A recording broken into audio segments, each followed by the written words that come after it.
قول نمبر 429، حسرت اور اندوہ۔ بسم اللہ الرحمن الرحیم۔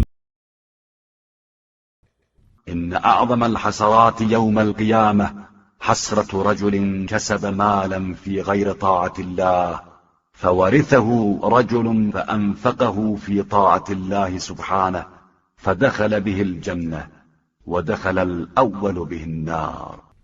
روز قیامت سب سے زیادہ حسرتناک صورتحال اس شخص کی ہوگی جو اطاعت خدا سے ہٹ کر مال حاصل کرے اور پھر اس کا وارث وہ ہو جائے جو اسے اطاعت خدا میں صرف کر دے کہ وہ اسی مال سے جنت میں چلا جائے گا اور کمانے والا اسی سے جہنم کا حقدار ہو جائے گا۔